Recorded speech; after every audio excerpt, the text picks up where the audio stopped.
not down with it either. Well, speaking on capitalism, girl. Yeah. So the prison reform, the First Step Act, the President Trump spoke about prison reform, you all. Yes. I was so happy to see that when I turned on the television the other day. Listen, this here type of thing is a bipartisan bill that will make our community safer and give former inmates a second chance at life after they've served their time.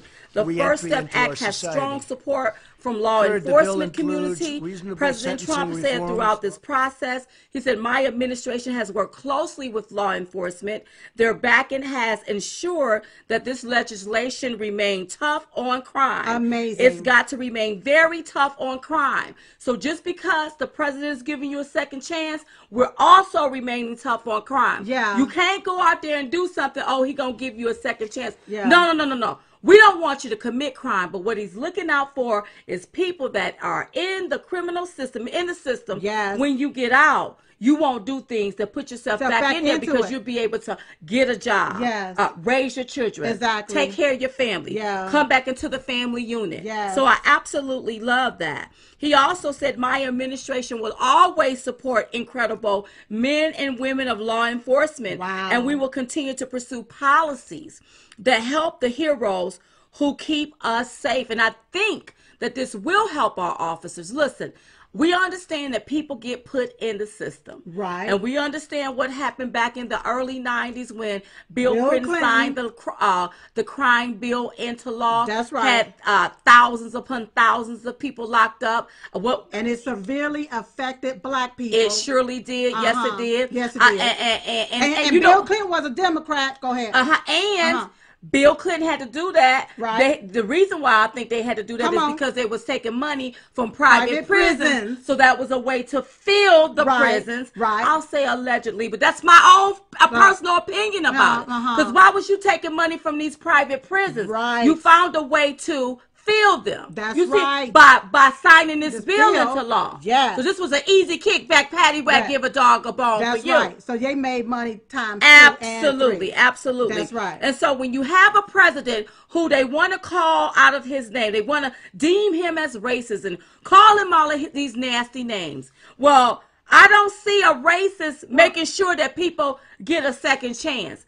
I ain't never heard of no racist that made sure that African Americans or Americans have job opportunities. Right. I haven't seen that. Making sure that the economy is strong so you can now pick and choose whatever job you want, and anybody can do that. And so I really get upset.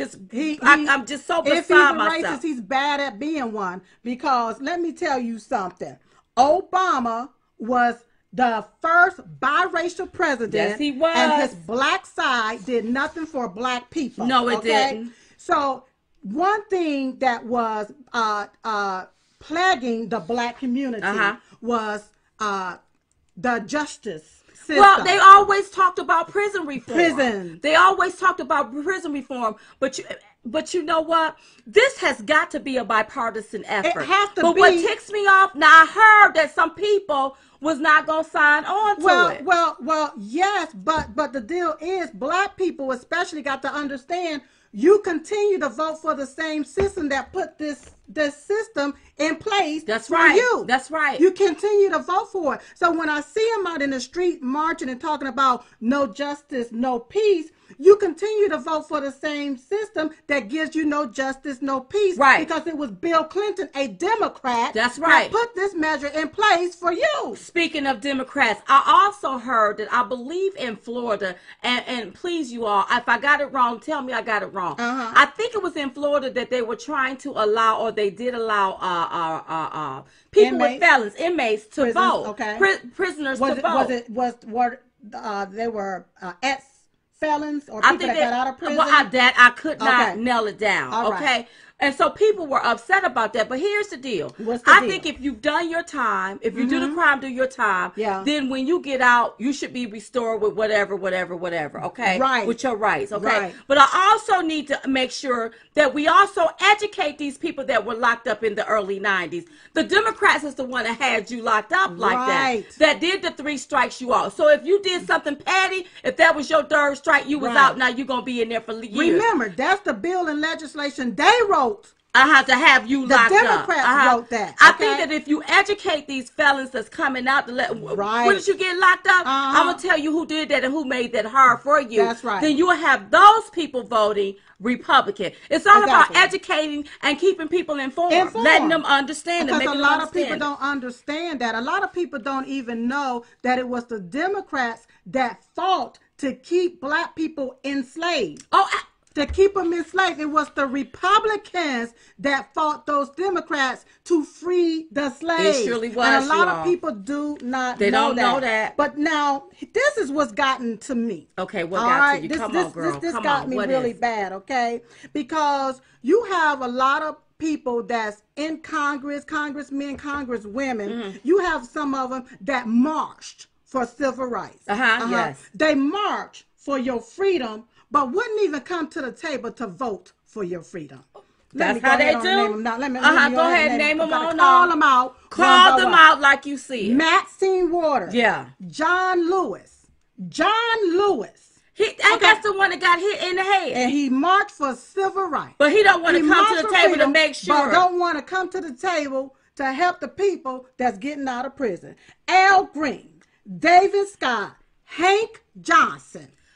So these people, and these are people of color now. All of these are black folk, people of color. Bobby Rush, Elijah Cummings, Anthony Brown, Donald Payne, and Sheila Jackson. So they don't want to come to the table. Right. To make sure that people have a second chance when they get out of prison. Right. Yet they march in the streets. Yes. No justice, no peace. We need this. We need to change our justice reform, our prison reform. Right. You see what I'm talking about? And they've been sitting here even under Obama, but now one of them had enough sense to write any type of piece of legislation towards prison reform under Obama. But then they went along with Bill Clinton when he said we're going to lock them up. Come on. Because they didn't even realize that Bill Clinton, they just turned a blind eye, was getting his kickback, patty whack, give a dog a bone from all of this. That's right. It's so sad. It's so sad. Well, we're going to have to continue to call them out. We got to call them out one by one. We're going to have to continue because you all sit up there and you all upset. You irritated. Yep. And then when this president that y'all call out of his name, call him all kinds of nasty names, come to the table and said, I'm going to sign this into the First Step Act. Now everybody is all upset. Everybody's upset. Don't nobody want to come to the table. You didn't come to the table for tax cuts. You didn't come to the table for freedoms. Now you're not coming to the table to make sure that the First Step Act to make sure it happened. Because of why? Because of your own ego. Ego. That's right. They will prefer to cut off their whole head despite the rest of their body. See, this is just what I'm to talking about. Call themselves saving face because they don't like the president. Say.